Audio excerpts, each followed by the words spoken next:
అపోస్తలుడైన పౌలు కొరింథీయులకు వ్రాసిన మొదటి పత్రిక మొదటి అధ్యాయంలో 18 నుండి 24 వచనాలు మనం చదువుకున్నాము.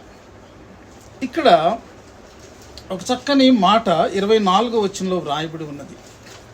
ఆయన యూదులకు ఆటంకముగాను అన్యజనులకు వెర్రితనముగాను ఉన్నాడు, కానీ యూదులకేమి గ్రీసు దేశస్థులకేమి పిలువబడిన వారికే క్రీస్తు దేవుని శక్తియు దేవుని జ్ఞానమునై ఉన్నాడు. It's wonderful scripture. తరువాత ఇక్కడ మనం గమనించేటటువంటి ఒక గొప్ప మాట అది ఏమిటి అంటే 18వ వచనంలో సిలువను గూర్చిన వార్త. అది నశించిపోతున్నటువంటి వారికి అది వెరితనమై ఉండొచ్చేమో, కానీ రక్షించబడుతున్నటువంటి మనకు దేవుని యొక్క శక్తి. ఈ యొక్క మండల కాలంలో మన యొక్క ధ్యాస, మన యొక్క ధ్యానము యేసుక్రీస్తు వారి యొక్క శిలువ మీదనే ఉంటుంది. అలాగే ఉండాలి. ఇది ఒక 40 దినాలు మనము ఈ ధ్యానం ఎందుకు చేసుకోవాలి అంటే, అంత ధ్యానం చేసుకుంటే కానీ ఈ శిలువ విలువను ప్రతి సంవత్సరము కూడా మనం గ్రహించలేము. ఈ యొక్క శిలువ శక్తితో మనము నింపబడలేము. కాబట్టి మరి భక్తులైనటువంటి మన పూర్వీకులు, దైవజనులు దేవుని ప్రేరేపణతో ఒక సంవత్సరంలో ఒక 40 దినాలు ఇదిగో విశ్వాసులైనటువంటి వారు, ప్రపంచ క్రైస్తవ సంఘం శిలువ మీద కేంద్రీకరణ మనసును చేయాలి అని వారు చక్కని ఏర్పాటు చేయడం జరిగింది. ప్రియమైనటువంటి వారులారా, ఈ లోకంలో దేవుని గురించి మనుషులు విభిన్నమైనటువంటి అభిప్రాయాలు కలిగి ఉంటారు. దేవుడు అంటే ఇలా ఉండాలి, ఇలా ఉండాలని వాళ్ళు అనుకుంటూ ఉంటారనమాట. అంటే man wants to define God. దేవుడు ఇలా ఉండాలి, ఇలా ఉంటే దేవుడు, ఇలా లేకపోతే దేవుడు కాదు అని వాళ్ళ మనస్సుల్లో ఉన్నటువంటి భావాలను బట్టి వాళ్ళు దేవుణ్ణి నిర్వచించడానికి, లేకపోతే ఇలా ఉంటే దేవుడని ఆయనను అంగీకరించడానికి వాళ్ళు ఎప్పుడు కూడా ప్రయత్నం చేస్తూ ఉంటారు. లోకంలో మనుషులు 2 భాగాలుగా విభజించబడ్డారు. ఒక భాగం ఏంటంటే యూదులు, మాకు దేవుడు తెలుసు అని చెప్పుకునేటటువంటి వారు, నిజ దేవుడు తెలుసు అని చెప్పుకునేవారు. రెండవ భాగం వారు ఎవరైనా సరే వారిని అన్యులు అని అన్నారు, యూదేతరులు అని అన్నారు. ఆ కాలంలో ఎక్కువ మరి యొక్క గ్రీసు యొక్క ప్రభావం ఎక్కువ ఉంది కాబట్టి గ్రీసు దేశస్తులు అని అన్నారు. కాబట్టి the people who believe, who claim to believe in the living God and those who do not. అయితే ఈ యొక్క యూదులైనటువంటి వారు దేవుణ్ణి వాళ్ళు ఎలా డిఫైన్ చేసుకుంటున్నారు అంటే, యూదులు సూచిక క్రియలను అడుగుతున్నారంట. ఎవరైతే సూచిక క్రియలు చేస్తారో వాడే దేవుడు. సూచిక క్రియలు చేయలేనటువంటి వాడు దేవుడు కాదు. అంటే దేవుడు అంటే అద్భుతాలు చేసేటటువంటి వాడు అనమాట. వాళ్ళకి స్పెక్టాక్యులర్ ఈవెంట్స్, వాళ్ళని ఆశ్చర్యపరిచేటటువంటివి, అద్భుతమైనటువంటివి జరిగించేవారని వాళ్ళు నమ్మారు. పాత నిబంధనలో మనం చూస్తే యెహోవా దేవుడు నిజంగా చాలా అద్భుతాలు ఆయన చేశారు. అయితే చాలా ఆజ్ఞలు, శాసనాలు, కట్టడలు కూడా వాళ్ళకి ఇచ్చారు. ఐగుప్తులో నుండి ఇశ్రాయేలును దేవుడు విడిపించినప్పుడు ఆయన 10 అద్భుతాలు చేశారు. ఆ తరువాత మనం గమనిస్తే ఇశ్రాయేలు యొక్క చరిత్ర అంతట్లో కూడా ప్రవక్తలు వచ్చినప్పుడు కానీ, లేకపోతే మిగిలినటువంటి సమయాల్లో కానీ వారి జీవితాలలో అనూహ్యమైనటువంటి మరి ప్రకృతికి అతీతమైనటువంటి సంఘటనలు, అద్భుతాలు జరిగినవి. కాబట్టి వీళ్ళు ఈ అద్భుతాలకు అలవాటు పడిపోయినటువంటి వారుగా ఉన్నారు. మరి అయితే దేవుడు అప్పుడు అద్భుతాలు చేసినప్పుడు దేవుడిని వాళ్ళు పూర్తిగా నమ్మి వెంబడించారంటే అది క్వశ్చన్ మార్కే కదా. పాత నిబంధనలో మనకు తెలుసు. అయితే ఇప్పుడు కూడా వాళ్ళు ఏమడుగుతున్నారంట, యూదులు సూచిక క్రియలను అడుగుతున్నారు. మత్తయి సువార్తలో ఒక అధ్యాయానికి మనం వెళ్తే యేసు ప్రభు దగ్గర కూడా వచ్చి అలాగే అడిగారండి. మత్తయి సువార్త 12వ అధ్యాయంలోనికి మనము ఒకసారి మన బైబిల్స్ మనము తీసినట్లయితే 12వ అధ్యాయము 38, 39, 40, 41 వచనాలు నేను చదువుతున్నాను చూడండి.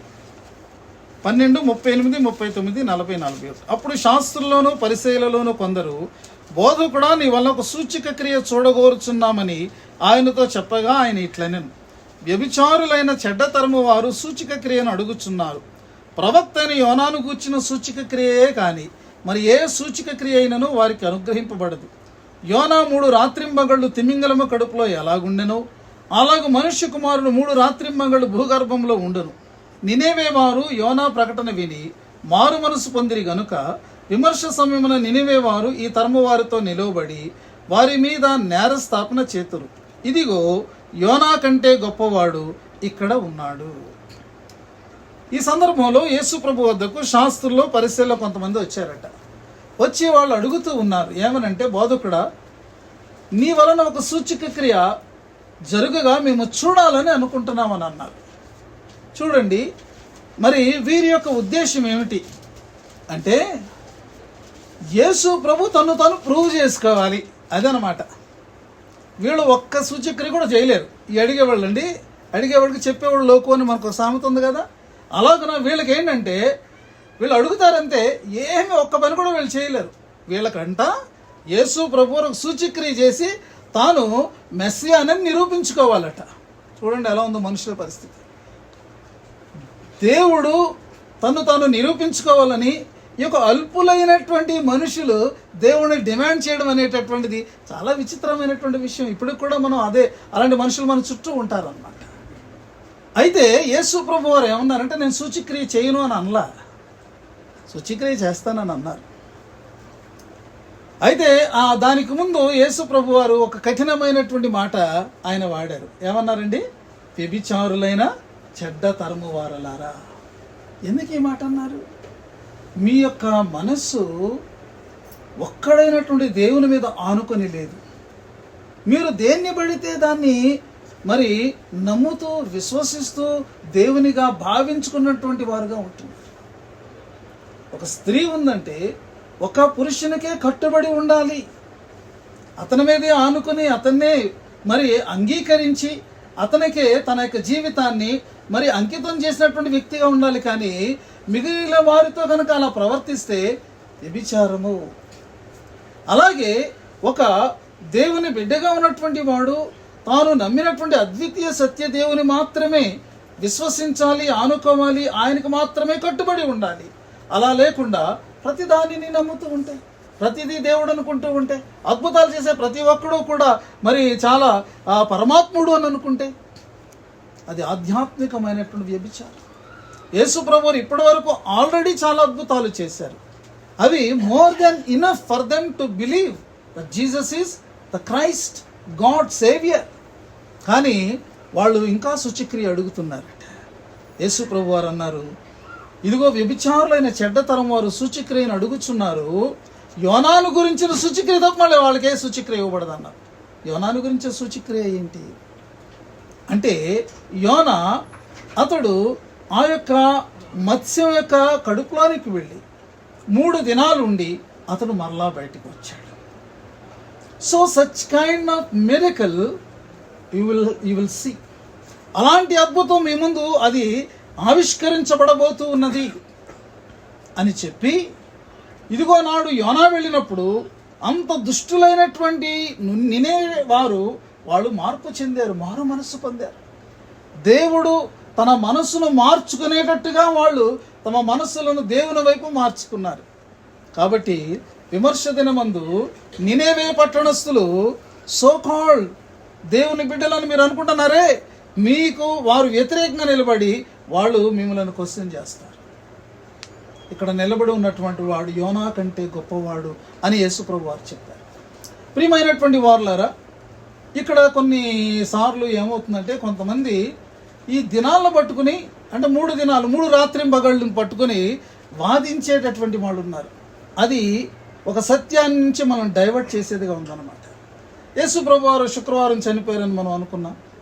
శుక్రవారం రాత్రి, శనివారం పగలు, శనివారం రాత్రి, ఆదివారం ఉదయం, 3 పగలు 3 రాత్రులు ఎక్కడున్నాయండి అని వాళ్ళు ఏదో చెప్పడానికి ట్రై చేస్తున్నారు. అసలు ఇక్కడ యేసు ప్రభు చెప్తుంది ఏంటంటే, 3 దినాలు 3 రాత్రులు కాదు. The important message is the resurrection.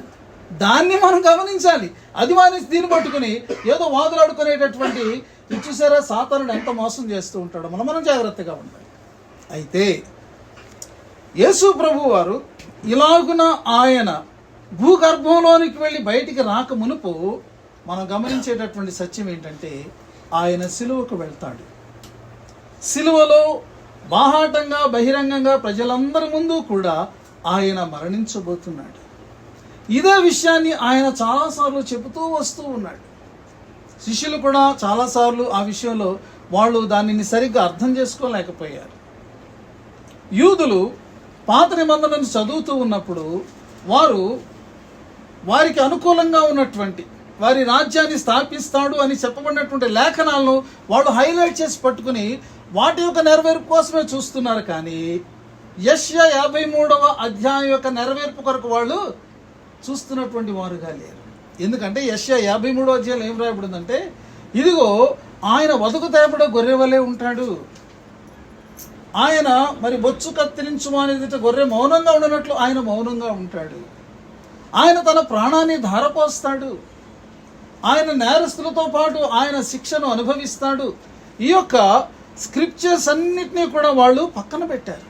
కానీ యేసు ప్రభు వారు ఆయన తన యొక్క మొదటి రాకలో ఈ యొక్క స్క్రిప్చర్స్ని ఆయన ఫుల్ఫిల్ చేయబోతూ ఉన్నారు. కాబట్టి యేసు ప్రభు వారిని మనం చూచినప్పుడు యూదులు సూచక క్రియలను వెదుగుతూ ఉన్నప్పుడు వాళ్ళు సిలువను నమ్మలేకపోయారు. ఇదేంటి, మా దేవుడు అనేటటువంటి వాడు ఆయన అసలు మొత్తం అంతా కూడా ఆయన చీల్చి చెండాడయ్యారు. ఆయన తన శక్తిని ప్రతాపాన్ని చూపించాలి. ఇదేంటి, ఇలాగా ఒక చేతగాని వాడిలాగా లేకపోతే ఒక దీనుడిలాగా ఆయన అలా అవ్వాల్సిన కర్మ ఏంటి? కాబట్టి ఆ యొక్క సిలువ వారికి అభ్యంతర కారణమైంది. కానీ ప్రియమైనటువంటి వారులారా, ఆ సిలువ మరణమే మరి ఆయనను పునరుద్ధానానికి నడిపించింది, ఆయనను ప్రభువుగా నిరూపించింది. కాబట్టి ఈ యొక్క సిలువ మరణము పునరుద్ధానం అనేటటువంటిది the greatest miracle in the world. Greatest miracle ఏంటంటే resurrection is the greatest miracle. దానికి మించినటువంటి అద్భుతం ఏది కూడా ఎక్కడా కూడా జరగలేదు, జరగబోదు కూడా.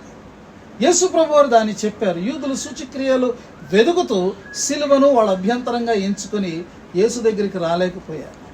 సిలువ వేయబడుతున్నప్పుడు యేసును ఎక్కువగా దూషించినటువంటి వారు, ప్రశ్నించినటువంటి వారు, సవాల్ చేసినటువంటి వారు యూదులేనండి. నీవు దేవుని కుమారుడు అయితే దిగిరా, నీవు క్రీస్తు అయితే దిగిరా, ప్రూవ్ యువర్ సెల్ఫ్ అని అన్నారు. కానీ ఆయన ఆ మాటలు ఇరిటేట్ అయ్యి దిగొచ్చేస్తుంటే ఆయన దిగుచుండేవాడు, దిగి రాగలడు. మనకు రక్షణ లభించేటటువంటిది కాదు. రెండవది, లోకం ఎలా చూస్తుంది, యూదేతరమైనటువంటి లోకం ఎలా చూస్తుంది అంటే, గ్రీసు దేశస్తులు వాళ్ళు ఏం వెతుకుతున్నారంట, జ్ఞానాన్ని వెతుకుతున్నారంట. ఆ యొక్క లాజరు లేచిన తర్వాత యేసు ప్రభు వారు యెరూషలేము వచ్చారు. అది పండుగ రోజు. కొంతమంది గ్రీసు దేశస్తులు యెరూషలేములో వాళ్ళు కూడా పండుగకు వచ్చారు. ఈ గ్రీసు దేశస్తులకు విశేషం ఏంటంటే, వాళ్ళు ప్రపంచమంతా తిరిగి జ్ఞానాన్ని వాళ్ళు సముపార్జించుకుంటారు అన్నమాట.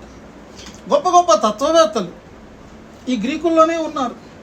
మీరు విని ఉంటారు, చదువుకుని ఉంటారు. ఒక సోక్రటీస్ కానీ, ఒక ప్లేటో కానీ, ఒక అరిస్టాటిల్ కానీ, ఇంకా ఇలాంటి పేర్లు కలిగినటువంటి అనేక మందిని మనం చూస్తే they were all Greeks. They were great philosophers, గొప్ప తత్వవేత్తలు. వాళ్ళు దేవుని గురించి తమ అపోహలు, ఊహలను వాళ్ళు ప్రజలకు చెప్పారు. అయితే అవి ప్రజలకు పూర్తిగా సాటిస్ఫాక్షన్ ఇవ్వలేదు. ఇంకా వాళ్ళు ప్రపంచంలో అన్ని చోట్ల తిరిగి జ్ఞానాన్ని వెతుకుతూ ఉన్నారు. అందుచేత యెరూషలేము కూడా వచ్చి పస్కా పండుగ సమయంలో వాళ్ళు పాల్గొంటూ ఉన్నారు. అయితే వాళ్ళకు ఒక విశేషం తెలిసింది. ఇదిగో ఈ యొక్క యెరూషలేములో ఒక ఆయన తిరుగుతున్నాడట. ఆయన మరణించిన ఒక వ్యక్తిని 4 రోజుల తర్వాత లేపాడట. ఆయన మాట్లాడితే ప్రజలు ఆశ్చర్యపోతారట. కాబట్టి ఆ వ్యక్తి ఎవరు, ఆయన చూడాలి, ఆయన దగ్గర కూడా కొద్దిగా ఏదో మేము జ్ఞానం పొందుకోవాలని చెప్పేసి వారు వచ్చారు. అప్పుడు వారందరైనా కలుసుకున్నారు. ముందు ఫిలిప్ను కలుసుకున్నారు. ఫిలిప్ అంద్రే దగ్గరికి తీసుకొచ్చాడు. అంద్రయ ఫిలిప్ కలిసి ఆ యొక్క గ్రీకులను మరి యేసు ప్రభు దగ్గరికి తీసుకుని వచ్చాడు. యేసు ప్రభు వారికి గొప్ప జ్ఞానాన్ని బోధించడానికి ఆయన ఏమీ ప్రయత్నాలు చేయలేదు. ఆయన చాలా సింపుల్ మరి విషయాన్ని ఆయన తీసుకున్నారు.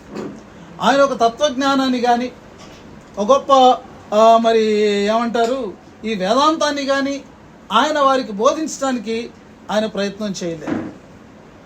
ప్రియమైనటువంటి వారులారా, మనం గమనిస్తే చాలా సింపుల్, మనం ఎరిగినటువంటి దానిని ఆయన తీసుకున్నారు.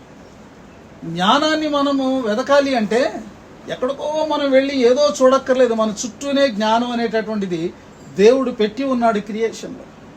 యేసు ప్రభు వారు చిన్న ఒక గోధుమ గింజ గురించి ఆయన తీసుకున్నారు. ఆయన ఏమన్నారంటే, గోధుమ గింజ అనేటటువంటిది ఇప్పుడు ఒంటిగా ఉన్నది.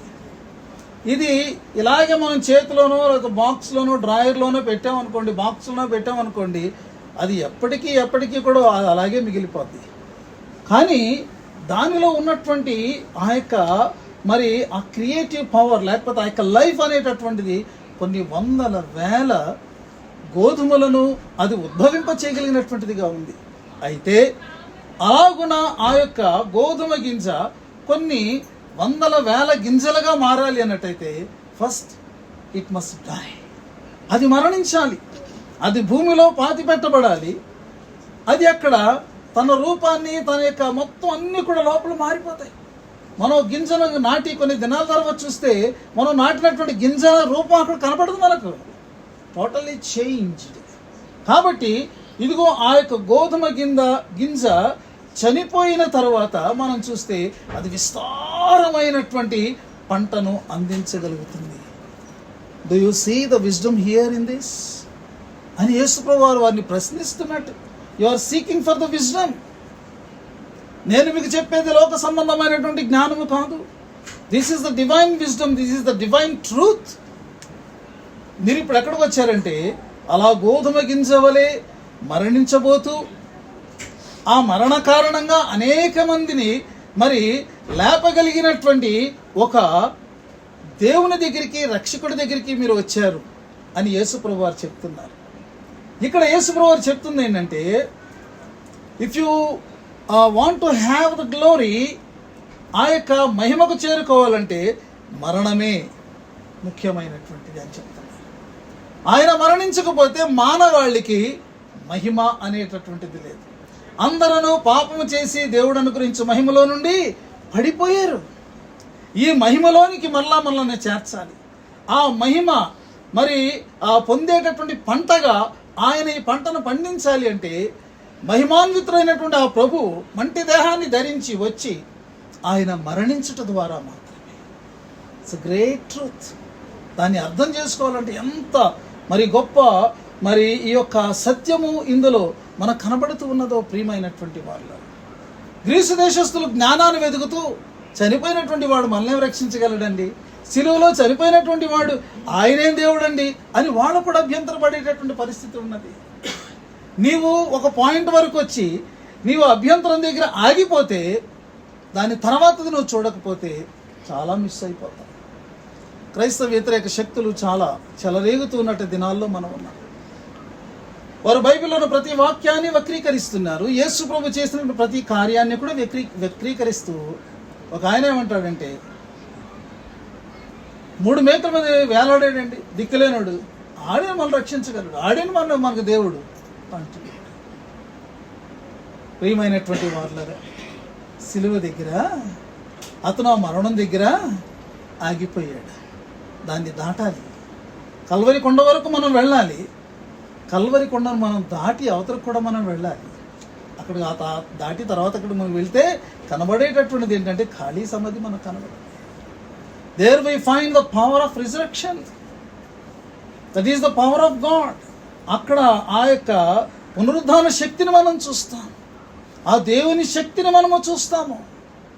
నీవు అక్కడి వరకే వచ్చి నువ్వు ఆగిపోయి ఆయనను నువ్వు విమర్శిస్తూ కూర్చుంటే ఎలా? నేను నా యొక్క డైరీలో రాసుకున్నాను, సిలువ వేయబడినటువంటి యేసుక్రీస్తు ముందుకు నీవు వచ్చినప్పుడు ఆయన చేతగాని వాడిలాగా దిక్కులేని వాళ్ళగా చనిపోయాడు అనుకుంటూ వెళ్ళిపోవచ్చు, లేదా నా కొరకు ప్రాణం పెట్టినటువంటి వాడని ఆయనను విశ్వసించవచ్చు. చాయిస్ ఇస్ యువర్స్, కానీ your choice will determine your destination. నీవేమైతే నిర్ణయం చేసుకుంటున్నావో అది నీ గమ్యాన్ని అది నిర్ణయించేటటువంటిదిగా ఉంది. ఈరోజు నువ్వు ఆయనను రిజెక్ట్ చేస్తే, ఏముంది చనిపోయాడు, ఈయనకే దిక్కు లేదని అనుకుంటే నీకు రక్షణ లేదు, పరలోక రాజ్యం లేదు. లేదా అయ్యో నా స్థానంలో ఈయన మరణించాడు, నేను కదా అక్కడ మరణించాల్సిందే అని ఒకవేళ ఆయనను విశ్వసిస్తే మన జీవితాలు రక్షించబడి పరలోక రాజ్యంలోకి మనం వెళ్తాం. కాబట్టి ఇక్కడ మనం గమనిస్తున్నాము, గ్రహించలేనటువంటి నశించిపోతున్నటువంటి వారికి సిలువను కూర్చున్న వార్త ఎలా ఉందంటే, చనిపోయిన నమ్మడం ఏంటండి, దిక్కు లేకుండా ఏమీ చేతగాని వాళ్ళగా ఆ సిలువలో వేలాడినటువంటి వాడిని నమ్మడం ఏంటండి? That is foolishness to them. వాళ్ళు ఫూలిష్నెస్ అనుకున్నారు కాబట్టి అది ఫూలిష్నెస్ కాదు. వాళ్ళు జ్ఞానం లేనటువంటి వారు కాబట్టి వాళ్ళకి ఆ యొక్క గొప్ప సంగతి సత్యం అర్థం కావడం లేదు.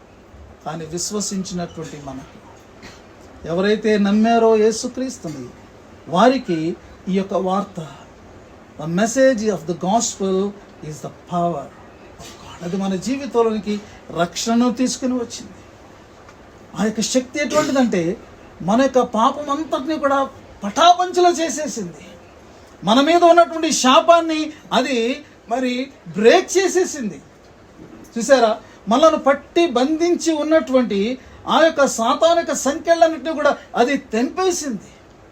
మన గొప్ప విడుదలను, విమోచనను అనుగ్రహించింది. అందుచేత ఒక భక్తుడు ఏమన్నాడంటే, మరి cross is the place of exchange అని అన్నాడు. సిలువ అనేటటువంటి ప్రదేశం అంట, అది ఎలాంటిదంటే ఇచ్చి పుచ్చుకునేటటువంటి స్థలం అంట. అక్కడ దేవుడు మన పాపాన్ని తీసుకుని తన నీతిని మనకిస్తూ ఉన్నాడు. మన శాపాన్ని తీసుకుని ఆయన తన యొక్క నిత్యమైనటువంటి ఆశీర్వాదాన్ని ఇస్తున్నాడు. మన యొక్క రోగాన్ని తీసుకుని ఆయన మనకు స్వస్థతనిస్తున్నాడు. మన యొక్క మరి ఆ యొక్క బంధించబడిన స్థితిని ఆయన తీసుకుని ఆయన మనకు స్వేచ్ఛనిస్తూ ఉన్నాడు. మన దుఃఖాన్ని ఆయన తీసుకుని ఆయన తన సంతోషాన్ని మనకి ఇస్తూ ఉన్నాడు. It is the place of exchange. అక్కడికి వచ్చే వరకు కూడా ఒక వ్యక్తి యొక్క జీవితము దుర్భరమైనది, దుఃఖమయమైనటువంటిది, పాపభరితమైనటువంటిది, శాపభరితమైనటువంటిది, నిరీక్షణ లేనటువంటిది, మరణకరమైనటువంటిది. కానీ ఆ సిలువ దగ్గరికి వచ్చి ఆ నాథుడిని విశ్వసించినప్పుడు, ప్రియమైనటువంటి వారులారా, ఇది మహిమకరమైనటువంటి జీవితంగా మార్పు చెందుతుంది. కాబట్టి మరి ఈ రాత్రి మనము ఈ యొక్క సత్యాన్ని మనము విశ్వసించిన వారముగా ఉంటున్నాము. ఈ సత్యములో మనము స్థిరపడినటువంటి వారముగా మనము కొనసాగాలి. ఎప్పుడు మనం చెప్పుకుంటూ ఉండాలి, రోజు కూడా చెప్పుకుంటూ ఉండాలి, సిలువను గురించినటువంటి వార్త నాకు దేవుని యొక్క శక్తి. That is the power of God to me. అది నాకు దేవుని యొక్క శక్తి. ఈరోజు ఆ శక్తితో నేను విజయాన్ని సాధించగలిగేటటువంటి వ్యక్తిగా నేను ఉంటాను అని మనం అనుకోవాలి. కాబట్టి మరి యొక్క తొలి ఈ యొక్క ఆరాధనలో ఈ యొక్క సత్యాన్ని మన మనసులో పెట్టుకొని అట్టి శిలువ శక్తితో, దేవుని శక్తితో విజయాలు సాధిస్తూ మన ముందు కొనసాగిపోదాం. పరిశుద్ధాత్మ దేవుడు అలాంటి కృపను మనందరికీ మెండుగా అనుగ్రహించునుగాక. ఆమేన్.